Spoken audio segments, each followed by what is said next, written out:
अल्हम्दुलिल्लाहि रब्बिल आलमीन वस्सलातु वस्सलामु अला सय्यिदिल अंबिया वल मुरसलीन अम्मा बाद फ़ऊज़ु बिल्लाहि मिनश शैतानिर रजीम बिस्मिल्लाहिर रहमानिर रहीम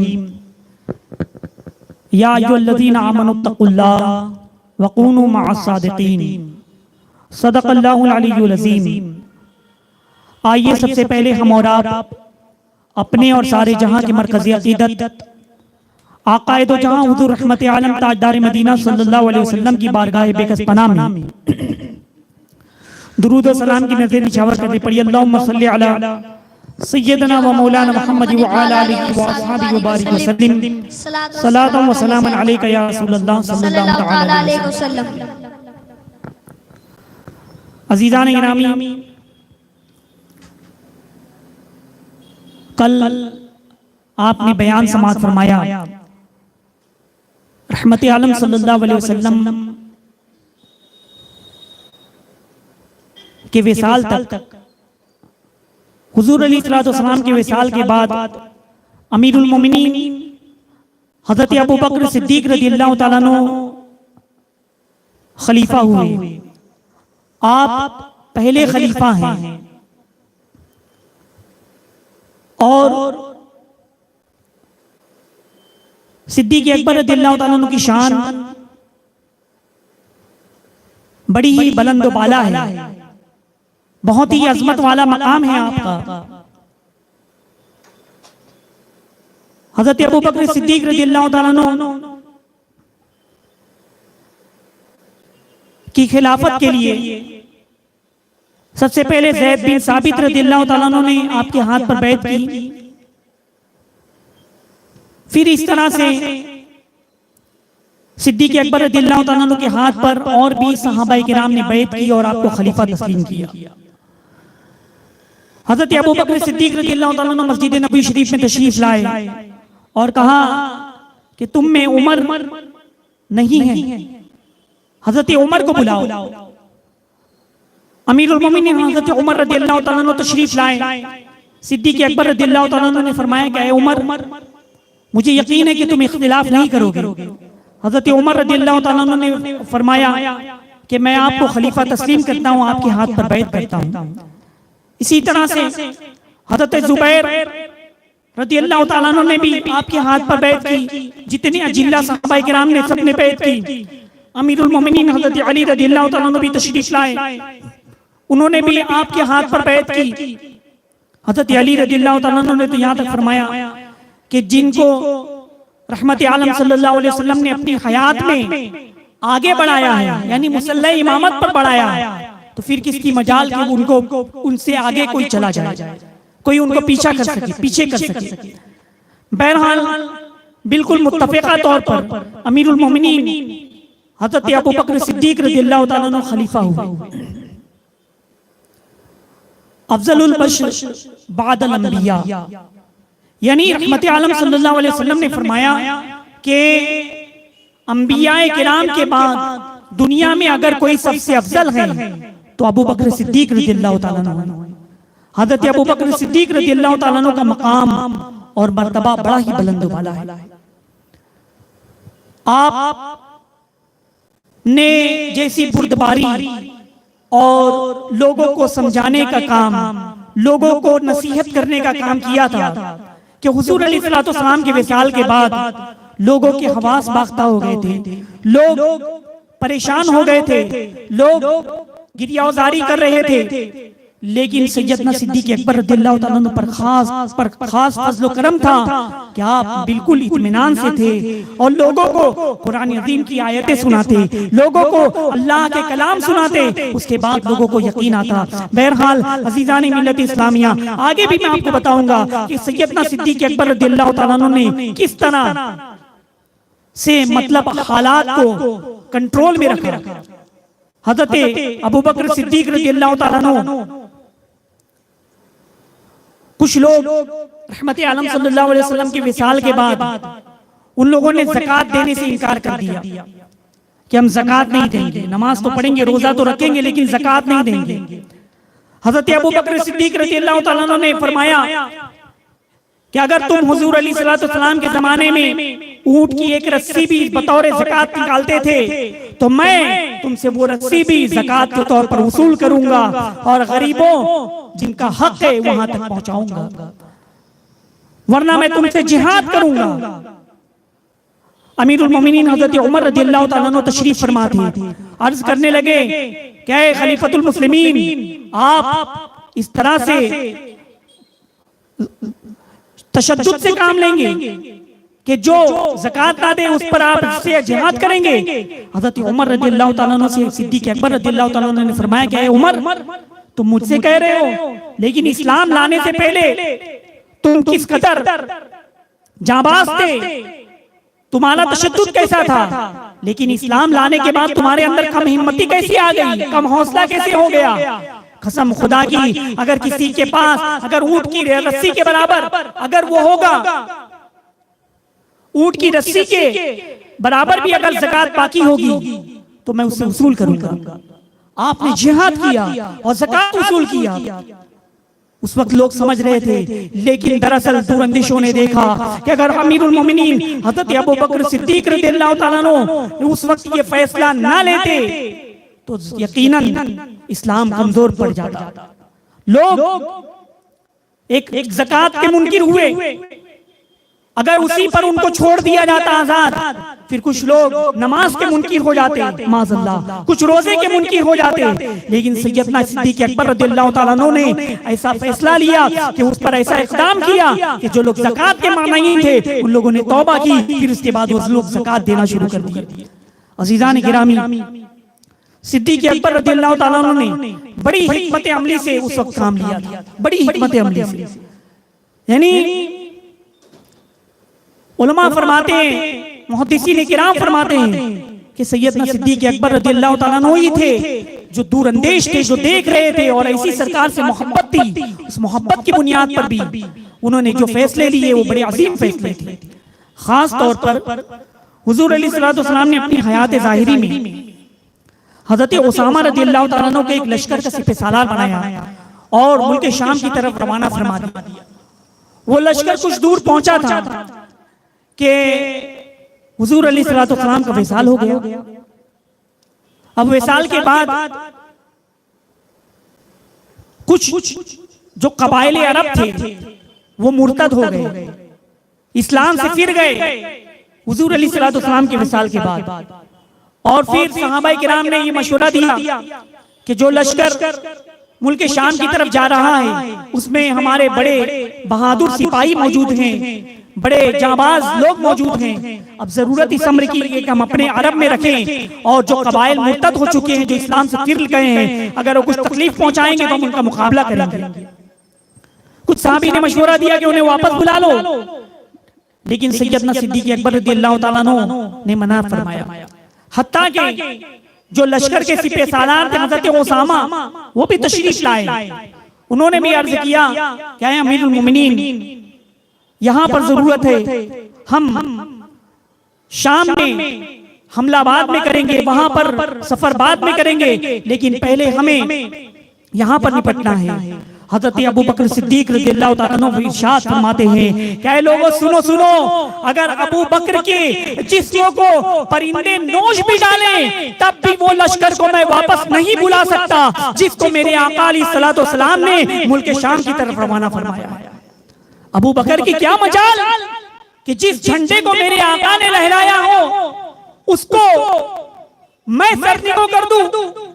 अज़ीज़ान मिल्लत इस्लामिया, अमीरुल मोमिनीन हज़रत अबू बकर सिद्दीक़ रज़ियल्लाहु तआला अन्हु की दूरअंदेशी थी और ये मोहब्बत नबी कह लीजिए, ये वो ईमान का एक अजीम दर्जा था कि सैयदना सिद्दीक़ अकबर रज़ियल्लाहु तआला अन्हु ऐसी मोहब्बत फरमाते थे कि जिस लश्कर को मेरे आका ने रवाना फरमा दिया है, हज़रत अबू बकर की ये मजाल नहीं कि उस लश्कर को मैं वापस बुलाऊं। चुनांचे वो लश्कर रवाना हुआ।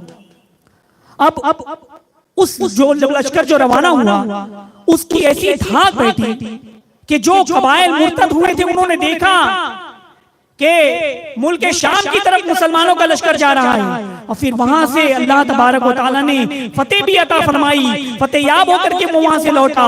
तो अब जो लश्कर, जो लोग थे मुर्तद हो रहे थे, जो लोग इस्लाम से पसपा हो रहे थे, जो कमजोर किस्म के मुसलमान थे वो इस्लाम से दूर हो रहे थे, वो वापस इस्लाम से मुतासिर हुए और कुफार पर भी एक रोब और तबदबा तारी हो गया कि लगता है कि रहमत आलम सल्लल्लाहु अलैहि वसल्लम ने अपनी जिंदगी ये पाक में यकीनन मदीना मुनव्वरा में एक बहुत बड़ा लश्कर जमा कर लिया है, एक बहुत बड़ी ताकत इकट्ठी कर ली है कि उनके विसाल के बाद भी जो लश्कर मुल्क शाम जा रहा था उसको वापस नहीं बुलाया गया, बल्कि वो मुल्क शाम पहुंच करके उसको फतेह करता है और फिर उसके बाद यहाँ पर ज्यादा लोग मौजूद होंगे। तो इसका ये अमल हुआ, ये असर हुआ कि जो मुर्तद हुए थे वो लोग वापस इस्लाम में दाखिल, वो वापस लौट आए। जो कमजोर लोग हो गए थे वो वापस करीब हो गए इस्लाम से। अजीजान गिरामी, ये हजरत अली रज़ियल्लाहु तआला अन्हु, हजरत अबू बकर सिद्दीक रज़ियल्लाहु तआला अन्हु का मकाम और मर्तबा ये था कि कैसा उनके अंदर कमाल ईमान था। हजरत अबू बकर सिद्दीक रज़ियल्लाहु तआला अन्हु का मकाम बड़ा ही बुलंद वाला है। आपने अपने दौलत के जरिए अल्लाह की राह में बेशुमार सदका व खैरात किए। आपको मैं बताऊं कि हजरत बिलाल रज़ियल्लाहु तआला अन्हु जो मस्जिद नबवी शरीफ में अजान देते थे, बड़े आशिक रसूल सहाबी थे। वो जब इस्लाम कबूल किए तो उनके ऊपर जुल्म सितम शुरू हो गया। ऐसा जुल्म, उनका जो आका था वो जुल्म करता था कि उनको नंगी पीठ पर गरम रेत पर के रगड़ाया जाता और उनको जद्दोकोब किया जाता, उनको तकलीफें पहुंचाई जाती। हजरत बिलाल रज़ियल्लाहु तआला अन्हु को तकलीफें पहुंचाई जा रही थी। हजरत अबू बकर सिद्दीक रज़ियल्लाहु तआला अन्हु को ये गवारा ना हुआ तो सैयदना सिद्दीक अकबर रज़ियल्लाहु तआला अन्हु ने बहुत सारा अपना माल दिया, अपनी दौलत दी और हजरत बिलाल रज़ियल्लाहु तआला अन्हु को खरीदा और फिर उनको आजाद किया। अजीजान गिरामी, हजरत बिलाल रज़ियल्लाहु तआला अन्हु को सिद्दीक अकबर रज़ियल्लाहु तआला अन्हु ने खरीद करके आजाद किया। तो काफिरों ने सोचा कि लगता है हजरत बिलाल का कुछ भी एहसान होगा हजरत अबू बकर सिद्दीक रज़ियल्लाहु तआला अन्हु पर, इसलिए उन्हें खरीदा है। लेकिन जब उन्हें पता चला कि सैयदना सिद्दीक अकबर रज़ियल्लाहु तआला अन्हु ने अल्लाह और उसके रसूल की रजा के लिए हजरत बिलाल रज़ियल्लाहु तआला अन्हु को खरीद करके आजाद किया।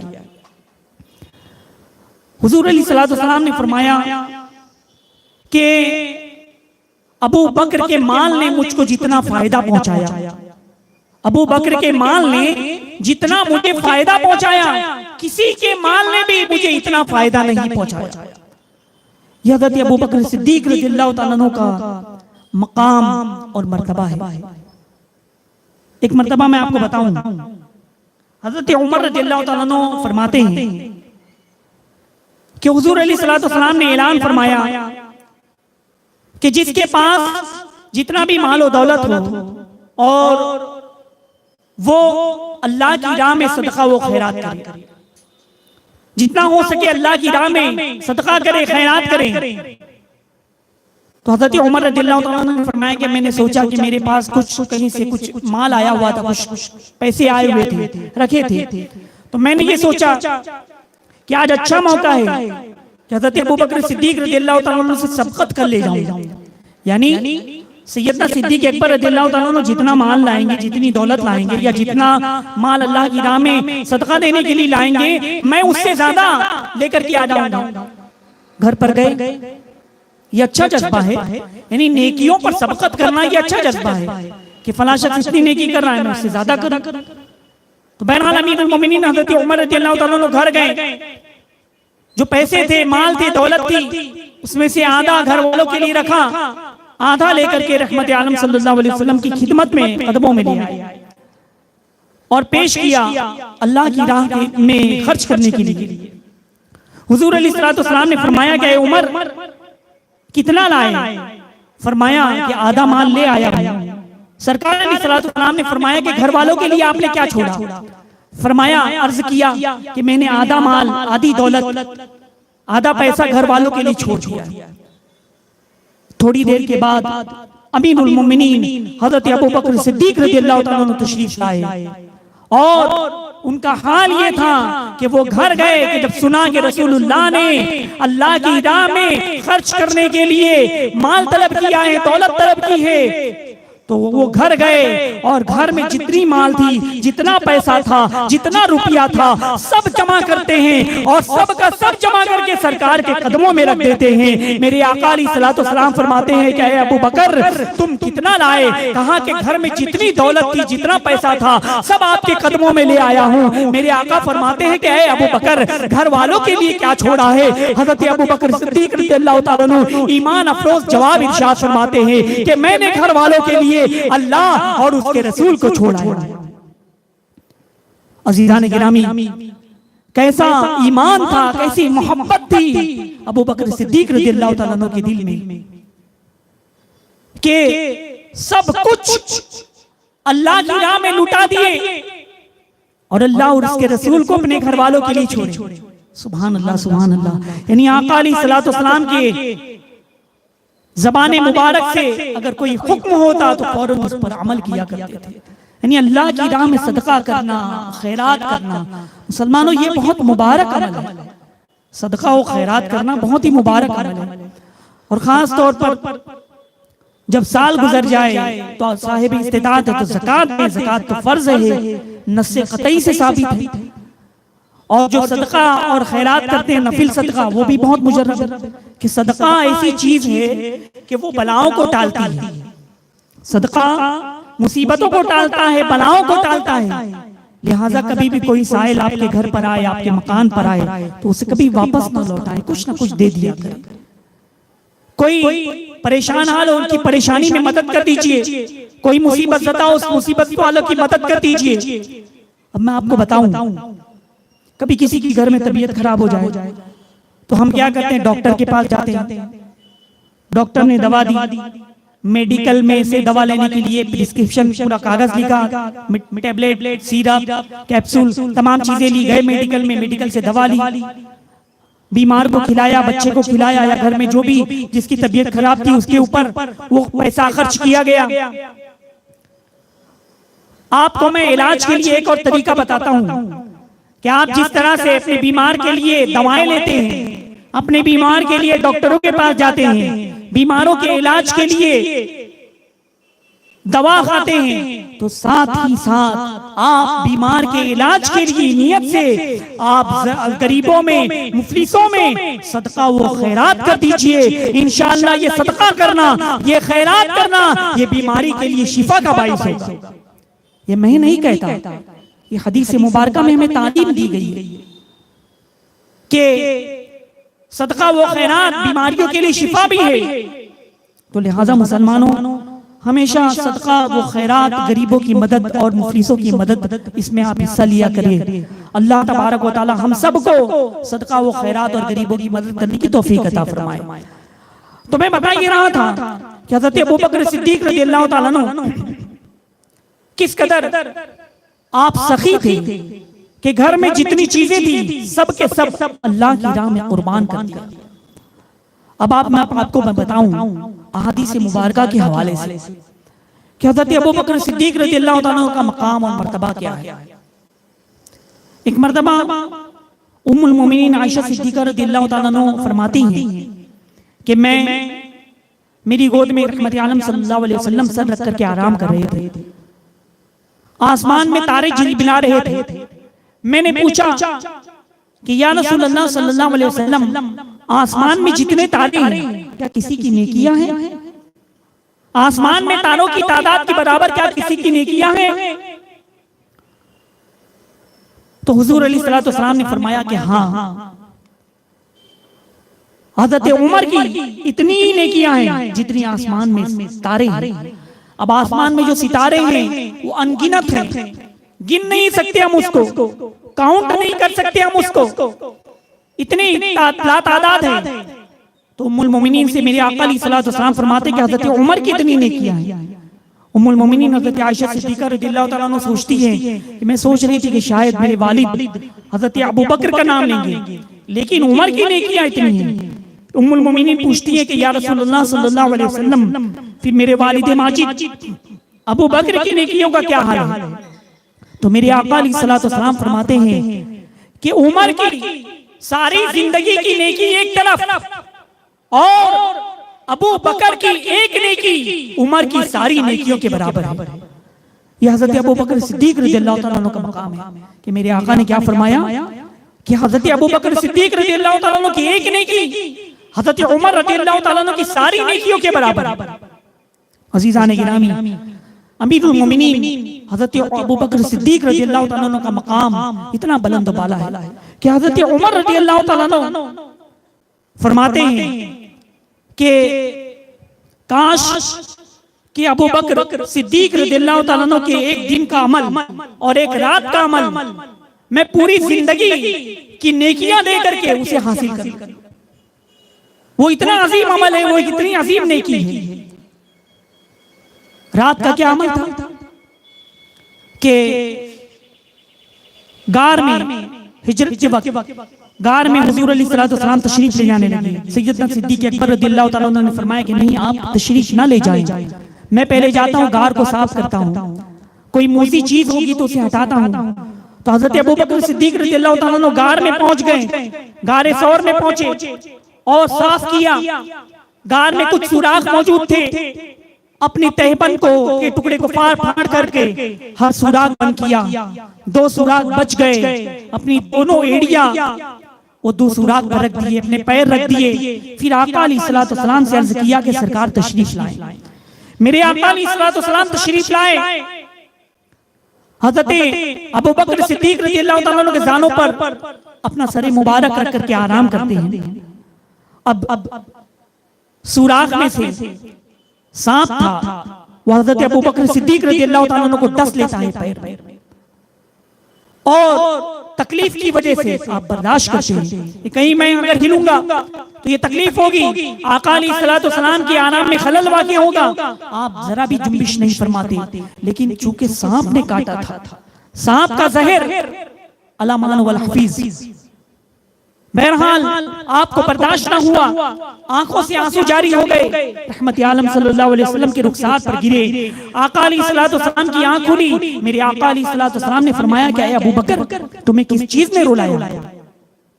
सैयदना सिद्दीक अकबर रज़ियल्लाहु तआला अन्हु अर्ज करते हैं कि मेरे माँ बाप आप पर कुर्बान, मेरे माँ बाप आप पर कुर्बान, मुझको सांप ने डस लिया है। फिर आका अलैहिस्सलातु वस्सलाम ने अपना लुआब दहन हजरत अबू बकर सिद्दीक रज़ियल्लाहु तआला अन्हु के जख्म पर लगाया, फौरन दर्द खत्म हो गया। लेकिन अरसे दराज के बाद आखिर वक्त में वही जहर वापस बाद में लौट आया और उसी वजह से आपका विसाल हुआ। मेरे प्यारे मोहतरम इस्लामी भाइयों, हजरत उमर रज़ियल्लाहु तआला अन्हु इस नेकी पर रश्क कर रहे हैं कि अबू बकर सिद्दीक रज़ियल्लाहु तआला अन्हु ने हुजूर अलैहिस्सलातु वस्सलाम को तकलीफ ना पहुंचे इसलिए पहले पहुंचे और सांप का डंक खुद बर्दाश्त किया। तो ये नेकी पर रश्क कर रहे हैं, ये नेकी पर रश्क कर रहे हैं। फिर फरमाते हैं कि दिन की कौन सी नेकी होगी?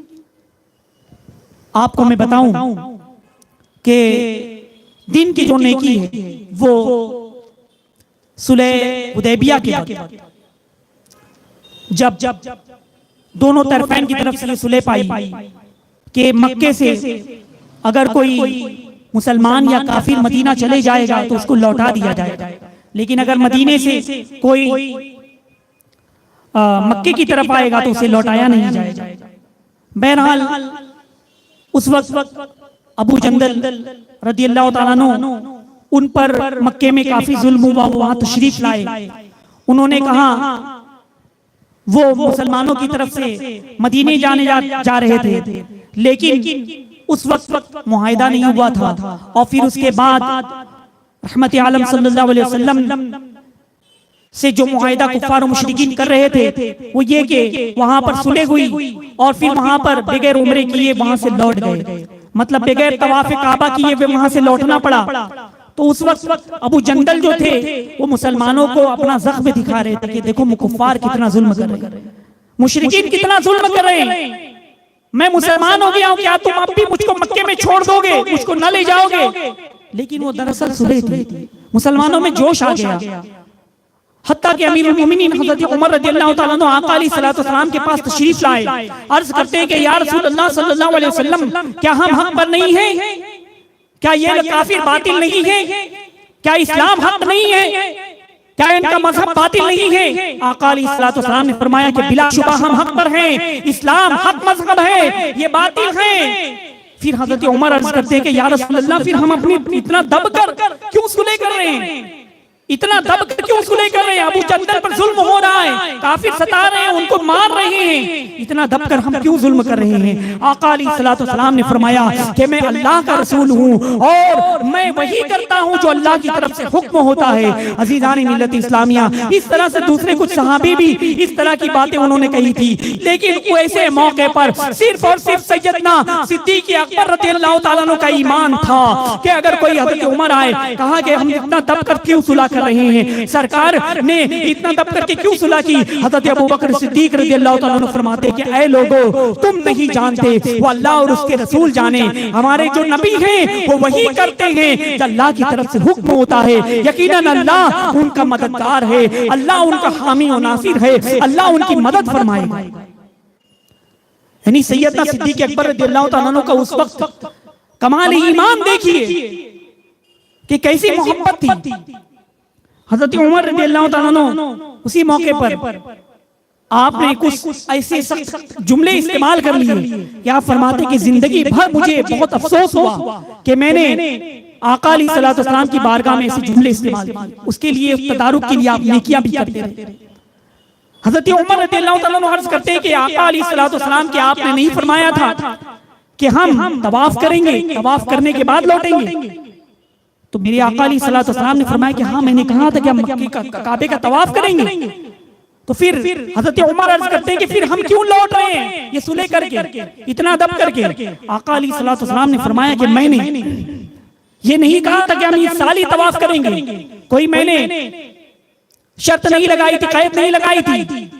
हज़रत उमर रज़ियल्लाहु ताला अन्हु अर्ज करते हैं कि हाँ, आपने ये नहीं कहा था कि इस साल ही करेंगे।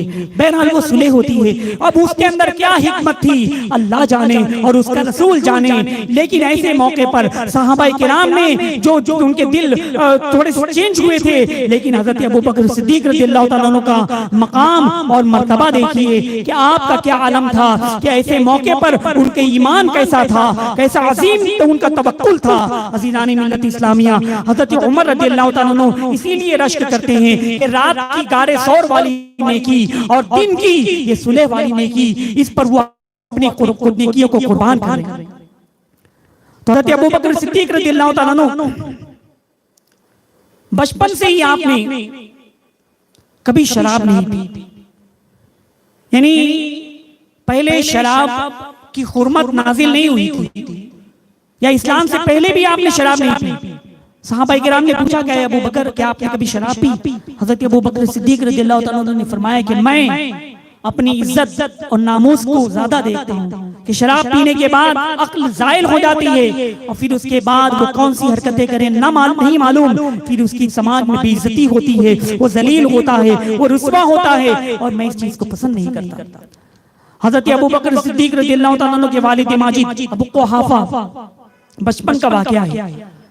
वो उनके पास आए, कहा कि अबू बकर चलो बुतों के पास, जो हमारे खुदा हैं उनके पास चलो। लेकर गए और कहा कि ये जो बुत हैं ये हमारे माबूद हैं, इसकी परस्तिश करो, इबादत करो, पूजो। कुछ बात बता कर चले जाते हैं। हज़रत अबू बकर सिद्दीक रज़ियल्लाहु ताला अन्हु बुत के आगे आते हैं और इरशाद फरमाते हैं कि अगर तू खुदा है तो मैं भूखा हूं, मुझे खाना दे। बुत कुछ ना बोला। हज़रत अबू बकर सिद्दीक रज़ियल्लाहु ताला अन्हु फरमाते हैं कि अगर तू खुदा है तो मैं लिबास नहीं है मेरे पास, मुझे कपड़ा दे। वो कुछ ना बोला। फिर हज़रत अबू बकर सिद्दीक रज़ियल्लाहु ताला अन्हु पत्थर उठाते हैं और बुत की तरफ फेंकने से पहले फरमाते हैं कि अगर तू खुदा है तो मैं तुझे मार रहा हूं, तू अपने आप को बचा ले। फिर अब बक़ुव्वत सिद्दीकी पत्थर उठा करके बुत को मारते हैं तो बुत टूट जाता है, ये बुत टूट जाता है और जमीन पर बिखर जाता है। आपके वालिद माजिद तशरीफ लाते हैं, हजरत अबू कुहाफा ये देख करके हैरान रह जाते हैं कि तुमने बुत को तोड़ दिया। बहरहाल वहां से लेकर के जाते हैं। अजीजान गिरामी, बाद में वो भी ईमान ले आए थे। अजीजान मिल्लत इस्लामिया, बताने का मकसद ये है कि सैयदना सिद्दीक अकबर रज़ियल्लाहु ताला अन्हु का मकाम और मर्तबा बड़ा ही बुलंद वाला है। बचपन से ही आपने कभी बुत चिकनी नहीं की और उसके बाद बचपन से ही आपने कभी शराब नहीं पी। हजरत अबू बकर सिद्दीक रज़ियल्लाहु ताला अन्हु ने इस्लाम कबूल किया। सबसे पहले हुजूर अलैहिस्सलाम ने आपके सामने इस्लाम की दावत रखी तो बगैर किसी तरद्दुद के हजरत अबू बकर सिद्दीक रज़ियल्लाहु ताला अन्हु ने इस्लाम कबूल किया। और इसकी वजह ये थी कि आप सिद्दीक अकबर रज़ियल्लाहु ताला अन्हु हुजूर अलैहिस्सलाम की इस्लाम मतलब पेश करने से पहले ही, दावत इस्लाम या ऐलान नबुव्वत करने से पहले ही दोस्त थे, साथ में थे। तो देखते थे कि ये अमीन हैं, ये सादिक हैं, कभी इन्होंने झूठ नहीं बोला, कभी इन्होंने अपनी जबान से झूठ नहीं कहा। तो जो दुनियावी मामलात में अपनी जबान से झूठ ना बोले वो अल्लाह के लिए कैसे झूठ बोल सकता है। फौरन आपने इस्लाम कबूल किया था। सबसे पहले सैयदना सिद्दीक अकबर रज़ियल्लाहु ताला अन्हु इस्लाम कबूल किया। और हुजूर अलैहिस्सलाम का इसका जिक्र आपने कई मकामात पर फरमाया भी। एक मर्तबा अमीरुल मोमिनीन हज़रत अबू बकर सिद्दीक रज़ियल्लाहु ताला अन्हु और हज़रत उमर रज़ियल्लाहु ताला अन्हु में कुछ इख्तिलाफ हो गया। हज़रत अबू बकर सिद्दीक रज़ियल्लाहु ताला अन्हु ने माजरत तलब कर ली कि मुझे माफ कर दो ऐ उमर। हज़रत उमर रज़ियल्लाहु ताला अन्हु ने माफ करने से इनकार कर दिया। सहाबाए किराम ने हुजूर अलैहिस्सलाम की बारगाह में माजरा सुनाया, कैसी ऐसी बात हुई है कि हज़रत अबू बकर सिद्दीक रज़ियल्लाहु ताला अन्हु ने माजरत तलब की हज़रत उमर से, लेकिन हज़रत उमर रज़ियल्लाहु ताला अन्हु ने माफ करने से इनकार कर दिया। मेरे आका अलैहिस्सलाम जलाल में आ गए। आका अलैहिस्सलाम ने फरमाया कि अल्लाह मेरा अल्लाह अबू बकर को माफ फरमाए, अल्लाह अबू बकर को माफ फरमाए, अल्लाह अबू बकर को माफ फरमाए। 3 मर्तबा आका अलैहिस्सलाम ने हज़रत अबू बकर सिद्दीक रज़ियल्लाहु ताला अन्हु के लिए ये जुमले इरशाद फरमाए। थोड़ी देर के बाद अमीरुल मोमिनीन हज़रत उमर रज़ियल्लाहु ताला अन्हु आए। सरकार अलैहिस्सलाम ने फरमाया कि ऐ उमर, अबू बकर तुमसे माफी मांग रहे तो तुमने माफ नहीं किया। आप गुस्से में आ गए और आका अलैहिस्सलाम ने फरमाया कि ऐ उमर, मैंने तुम लोगों के सामने इस्लाम पेश किया था लेकिन तुम लोगों ने तरद्दुद किया था, तुम लोगों ने पहले नहीं माना, लेकिन मैंने जब अबू बकर के सामने इस्लाम पेश किया तो बगैर किसी तरद्दुद के इन्होंने इस्लाम कबूल कर लिया था। जब तुम लोगों ने झुटलाया तो उस वक्त अबू बकर थे जो मेरे साथ में थे। अज़ीज़ान मिल्लत इस्लामिया, हज़रत अबू बकर सिद्दीक रज़ियल्लाहु ताला अन्हु का मकाम और मर्तबा इतना बुलंद वाला है कि उन्होंने इस्लाम के लिए ऐसी कुर्बानियां दी। सबसे पहले आपने इस्लाम कबूल किया। अब कुछ रिवायतें और भी हैं कि हज़रत अली रज़ियल्लाहु ताला अन्हु ने सबसे पहले इस्लाम कबूल किया, ये भी मौजूद है। हज़रत उम्मुल मोमिनीन खदीजतुल कुबरा रज़ियल्लाहु ताला अन्हु ने सबसे पहले इस्लाम कबूल किया, ये भी मौजूद है। सिद्दीक अकबर रज़ियल्लाहु ताला अन्हु ने भी सबसे पहले इस्लाम कबूल किया, ये भी मौजूद है। तो हमारे इमाम आज़म अबू हनीफा रहमतुल्लाह ताला अलैह ने इन तीनों रिवायत में इस तरह से तत्बीक की है कि मर्दों में सबसे पहले हज़रत अबू बकर सिद्दीक रज़ियल्लाहु ताला अन्हु इस्लाम कबूल किया, ईमान लाए, और बच्चों में अमीरुल मोमिनीन हज़रत अली रज़ियल्लाहु ताला अन्हु ने सबसे पहले ईमान लाए, इस्लाम कबूल किया। और औरतों में, ख़वातीन में उम्मुल मोमिनीन हज़रत खदीजतुल कुबरा रज़ियल्लाहु ताला अन्हा, इन्होंने इस्लाम कबूल किया। तो बहरहाल सैयदना सिद्दीक अकबर रज़ियल्लाहु ताला अन्हु सबसे पहले इस्लाम लाए और इस्लाम के लिए आपने बड़ी कुर्बानियां दी, बड़ी कुर्बानियां दी। उस वक्त लोग इस्लाम को अपने छुपा रहे थे।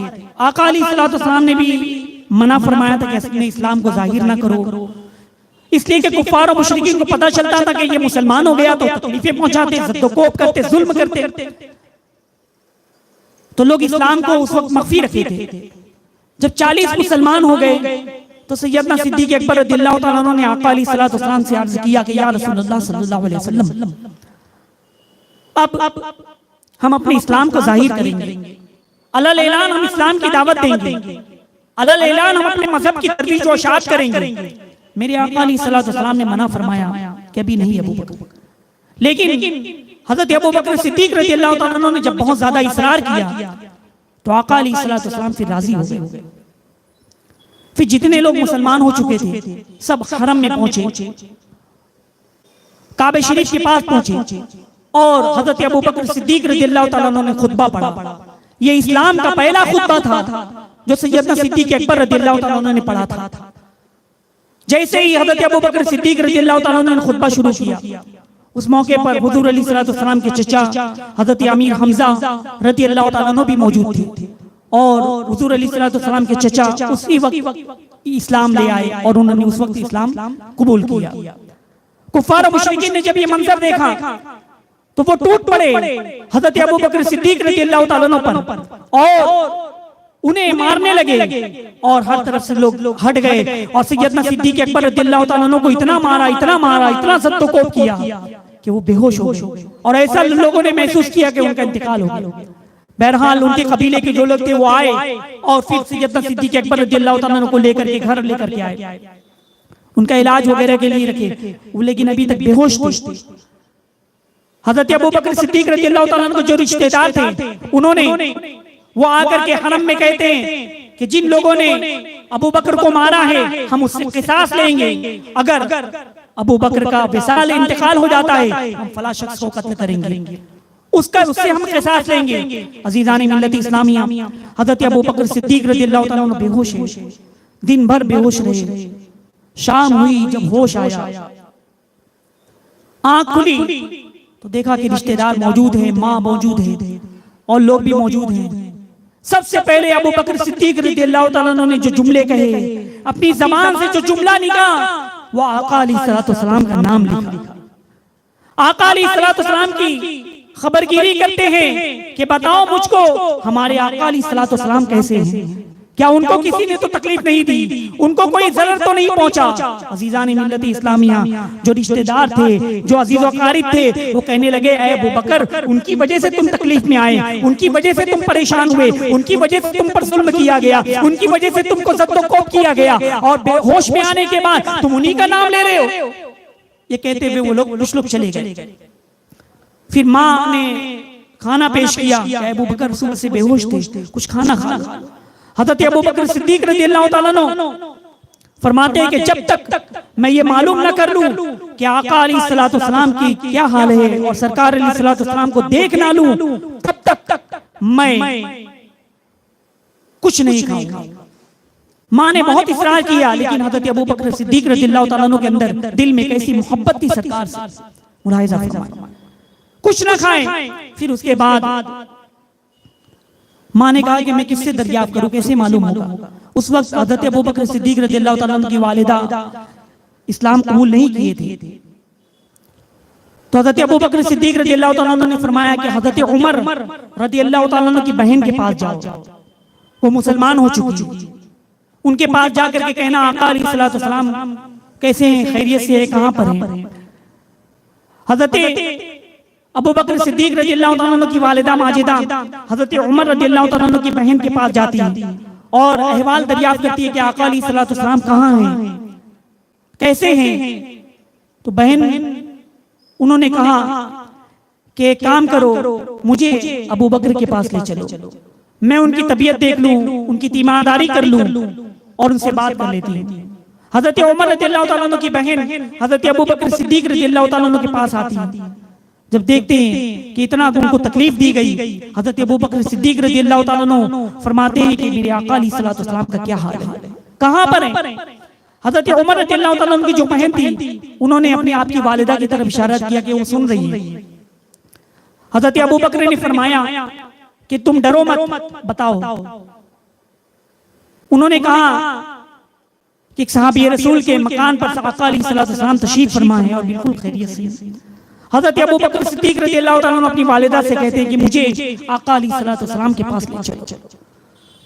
उनकी वालिदा हुजूर अलैहिस्सलाम के पास हजरत अबू बकर सिद्दीक रज़ियल्लाहु ताला अन्हु को लेकर जाती है। जब सैयदना सिद्दीक अकबर रज़ियल्लाहु ताला अन्हु अपने आका अलैहिस्सलाम के रुख़ ज़ेबा की ज़ियारत करते हैं, आका अलैहिस्सलाम से मिलते हैं, तो हुजूर अलैहिस्सलाम अपने सिद्दीक को गले लगा लेते हैं। हजरत अबू बकर सिद्दीक रज़ियल्लाहु ताला अन्हु गले लग करके खूब रोते हैं, खूब गिरियाज़ारी करते हैं। आका अलैहिस्सलाम की आंखें भी अश्कबार हो जाती है, आप भी गिरियाज़ारी करने लगते हैं। अज़ीज़ान गिरामी, हुजूर अलैहिस्सलाम को भी हजरत अबू बकर सिद्दीक रज़ियल्लाहु ताला अन्हु से बड़ी मोहब्बत थी। बहरहाल ये देखिए कैसी मोहब्बत थी सैयदना सिद्दीक अकबर रज़ियल्लाहु ताला अन्हु आका अलैहिस्सलाम से, कि इतनी तकलीफें बर्दाश्त की। तकलीफ बर्दाश्त करने के बाद सबसे पहले कुछ ना खाए कि जब तक आका अलैहिस्सलाम को देख ना ले। अज़ीज़ान मिल्लत इस्लामिया, हजरत अबू बकर सिद्दीक रज़ियल्लाहु ताला अन्हु का ईमान और कैसी मोहब्बत, एक और वाक़या मैं आपको पेश करूं। हजरत अबू बकर सिद्दीक रज़ियल्लाहु ताला अन्हु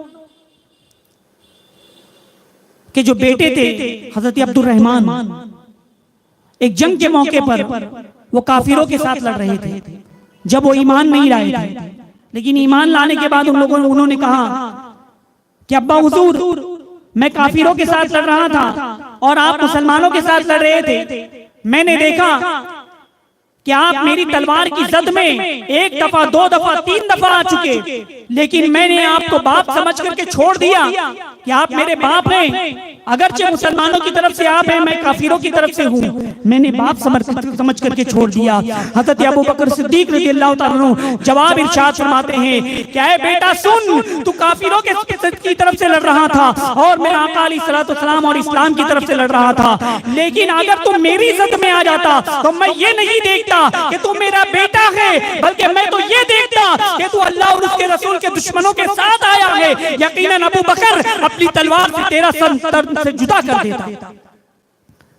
तो ये कमाल ईमान था सैयदना सिद्दीक अकबर रज़ियल्लाहु ताला अन्हु का, कि बेटा कह रहा है कि मैंने आपको बाप समझ करके छोड़ दिया था, लेकिन हजरत अबू बकर कह रहे हैं कि अगर तुम मेरी तलवार की जद में आते तो मैं तुम्हें नहीं छोड़ता, तुम्हें कत्ल कर देता।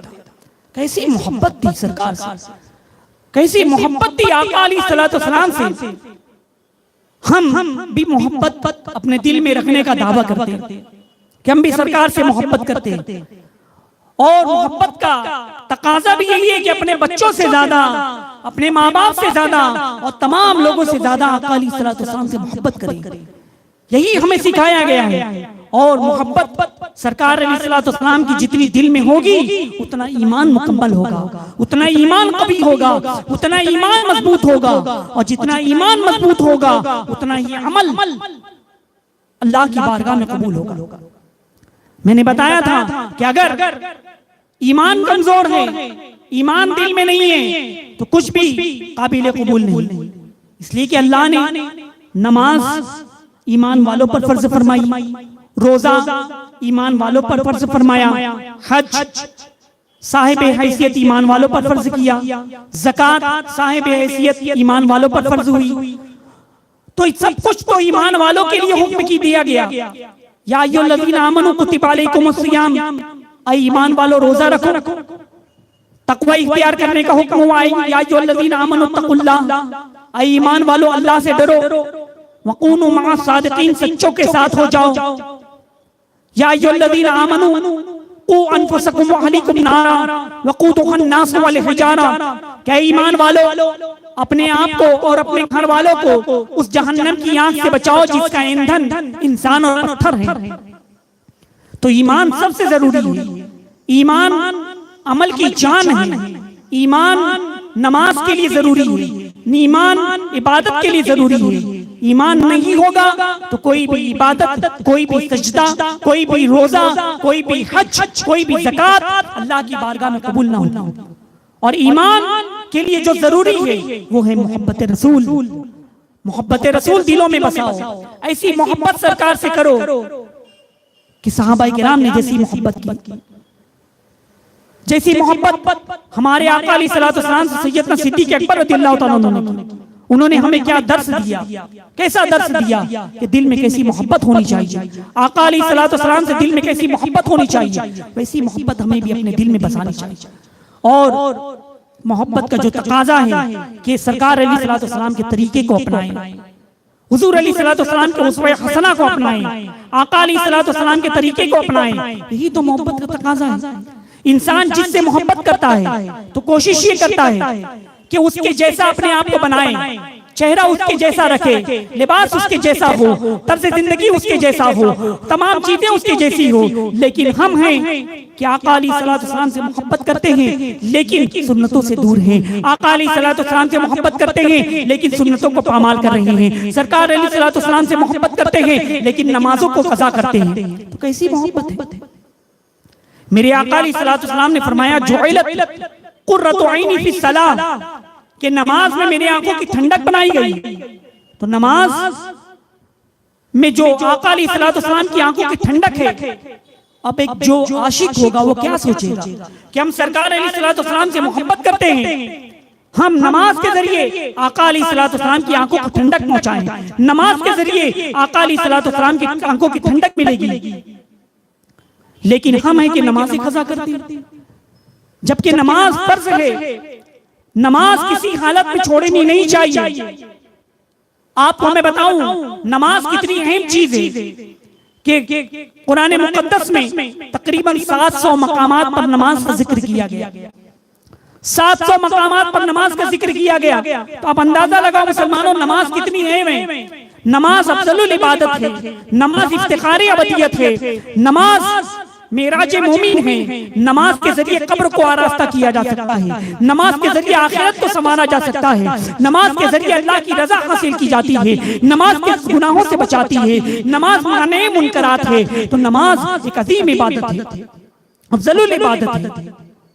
अस्सलातु इमादुद्दीन, मन अकामहा फक़द अकामद्दीन व मन तरकहा फक़द हदमद्दीन। रहमत आलम सल्लल्लाहु अलैहि वसल्लम फरमाते हैं कि नमाज दीन का सुतून है। जिसने नमाज को कायम किया उसने गोया दीन को कायम किया, और जिसने नमाज को तर्क किया उसने गोया दीन को ढा दिया। तो जो लोग नमाजों को तर्क करते हैं, नमाजों को कज़ा करते हैं, वो लोग गौर करें कि नमाजों को कज़ा करके, नमाजों को तर्क करके वो दीन की इमारत को कायम कर रहे हैं, दीन की इमारत को ढा रहे हैं। क्या कर रहे हैं? हमारे अस्लाफ ने क्या दर्स दिया है हमें? नमाजों की पाबंदी करें, नमाजें उनके वक्तों पर अदा करें। खुदारा एक वक्त की भी नमाज न छूटे। आज कितनी आसानी से लोग नमाजें कज़ा कर देते हैं। अफसोस की बात है। मैं आपको बताऊं कि एक वक्त की नमाज अगर कज़ा हो जाए तो उसका कितना नुकसान होता है। कि आका अलैहिस्सलाम ने फरमाया कि एक शख्स है, उसके घर में आग लगी, जल करके तबाह हो गया। माल था, माल भी जल गया, दौलत थी, दौलत भी जल गई। घर वाले, बीवी, बच्चे, अजीज व क़रीब सब लोग जल करके खाक हो गए, सब तबाह हो गया। तो ये दुनिया का कम नुकसान है। लेकिन अगर किसी ने एक वक्त की नमाज कज़ा की तो इससे ज्यादा नुकसान उसका आखिरत का होता है। बताओ मुसलमानों, ये कितना बड़ा दुनिया का नुकसान है कि एक शख्स का घर तबाह हो गया, दौलत तबाह हो गई, माल खत्म हो गया, सब बीवी बच्चे सब खत्म हो गए। तो ये दुनिया का नुकसान आका अलैहिस्सलाम ने फरमाया कि ये कम है, लेकिन एक नमाज छोड़ने की बुनियाद पर आखिरत का इससे ज्यादा नुकसान होता है। हमें नमाजों को कज़ा कर रहे हैं, नमाजों को पामाल कर रहे हैं, नमाजों को उनके वक्तों से छोड़ दे रहे हैं। नमाज कज़ा करने की बुनियाद पर कल बरोज़ क़यामत रब ने फज़ल ना फरमाया तो उसे जहन्नम में डाला जाएगा। जब जन्नती जन्नत में चले जाएंगे, जहन्नमी जहन्नम में चले जाएंगे, तो जन्नती लोग जहन्नमियों से पूछेंगे कि तुम्हें किस अमल की बुनियाद पर जहन्नम में डाला गया? तो जहन्नमी जवाब देंगे, लम नको मिनल मुसल्लीन, हम नमाज नहीं पढ़ते थे, हम नमाज नहीं पढ़ते थे। मुसलमानों, नमाजों की पाबंदी करें, नमाजें उनके वक्तों पर अदा करें। नमाज और कज़ा करने की बुनियाद पर मैं आपको बताऊं, कि जो बंदे मोमिन नमाजें कज़ा करते हैं, जो बेनमाजी है, कब्र में उस पर एक सांप मुसल्लत किया जाएगा, एक अज़दहा मुसल्लत किया जाएगा, जिसका नाम है अशजउल अक़रा, जिसके दांत लोहे के होंगे, उसके नाखून 500 साल की मसाफत के बराबर होंगे। यानी एक बंदा अगर सफर करे तो 500 साल तक जितना सफर तय करेगा उतने लंबे उसके नाखून होंगे। और जब वो शख्स बेनमाजी को डंक मारेगा तो बेनमाजी बिल्कुल तहतुस्सरा में चला जाएगा, जमीन की बिल्कुल निचली तय में चला जाएगा। फिर अपने लंबे लंबे नाखूनों से निकालेगा तो एक मरतबा डंक नहीं मारेगा, बल्कि रावी बयान फरमाते हैं कि जिसने नमाज फज्र कज़ा की होगी तो फज्र से लेकर ज़ोहर तक मारता रहेगा, जिसने नमाज ज़ोहर कज़ा की होगी ज़ोहर से लेकर के असर तक डसता रहेगा, जिसने असर की नमाज कज़ा की होगी तो असर से लेकर के मगरिब तक डसता रहेगा, और जिसने मगरिब और ईशा भी कज़ा कर ली तो मगरिब से ईशा और ईशा से फजर तक डसता रहेगा, मारता रहेगा। गौर करने का मकाम है मुसलमानों कि दुनिया का जो सांप है उसके दांत तो लोहे के नहीं, लेकिन अगर किसी को डंक मार ले तो उसका जहर ऐसा होता है कि वो उसमें से जहर की वजह से हलाक हो जाता है, उसके जख्मों की ताब नहीं लाता, दर्द की ताब नहीं ला पाता, जहर पूरे जिस्म में चढ़ जाता है। तो अशजउल अक़रा जिसके दांत लोहे के हैं वो बेनमाजी को कितनी डंक मारेगा? क्या हमारा ये कमजोर बदन जहन्नम के अजाब को बर्दाश्त करने का मुतहम्मिल है? क्या हमारा ये नाजुक बदन कब्र के अजाब को बर्दाश्त करने का मुतहम्मिल है? नहीं। हम तो दुनिया की कोई तकलीफ गवारा नहीं होती वो बर्दाश्त नहीं कर सकते, तो अज़ाबात कब्र कैसे बर्दाश्त करेंगे, अज़ाबात जहन्नम कैसे बर्दाश्त करेंगे, हश्र की हौलनाकियां कैसे बर्दाश्त करेंगे? तो मुसलमानों नेक बन जाओ, मुसलमानों नमाजों की पाबंदी करो, नमाजें उनके वक्तों पर अदा करो। रहमत आलम सल्लल्लाहु अलैहि वसल्लम फरमाते हैं, आखिरी बात अर्ज करके फिर अपनी गुफ्तगू समेटता हूं। आका अलैहिस्सलाम ने फरमाया कि जहन्नम में एक वादी है, उस वादी का नाम गई है, उसमें एक कुआं है, उस कुएं का नाम हबहब है। जब जहन्नम की आग बुझने लगती है तो अल्लाह तबारक व तआला उस कुएं को खोलने का हुक्म देता है। जब हबहब नामी कुएं को खोला जाता है तो जहन्नम की आग जिसकी तपिश कम हो रही थी उसकी तपिश में फिर बदस्तूर इजाफा हो जाता है। और मैं आपको बताऊं कि जहन्नम की आग उसकी तपिश कम होने लगे, और खुद जहन्नम की आग उसकी तपिश कितनी है, यानी दुनिया की आग से 70 गुना ज्यादा तपिश वाली है जहन्नम की आग। जब मशीयत ने आग को जमीन पर भेजना चाहा तो उस आग को 70 मरतबा रहमत के ठंडे पानी के से धोया गया, फिर वो आग दुनिया में भेजी गई और हमारे इस्तेमाल के और खाना पकाने के लायक हुई। जब ये दुनिया की आग में हमारी उंगली चले जाए या हाथ चला जाए या कपड़ा चला जाए तो चल करके राख हो जाएंगे। तो बताओ मुसलमानों, जहन्नम की आग वो दुनिया की आग से 70 गुना ज्यादा तपिश वाली है। जब वो बुझने लगे तो आका करीम सल्लल्लाहु अलैहि वसल्लम फरमाते हैं कि हबहब नामी कुएं को खोला जाता है।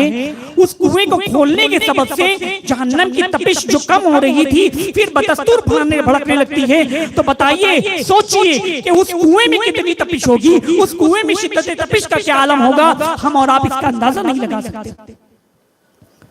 मेरे आका अलैहिस्सलाम ने फरमाया कि वो कुआं बेनमाजियों के लिए बनाया गया है, वो कुआं जानियों के लिए बनाया गया है, वो कुआं माँ बाप को तकलीफें पहुंचाने वालों के लिए बनाया गया है।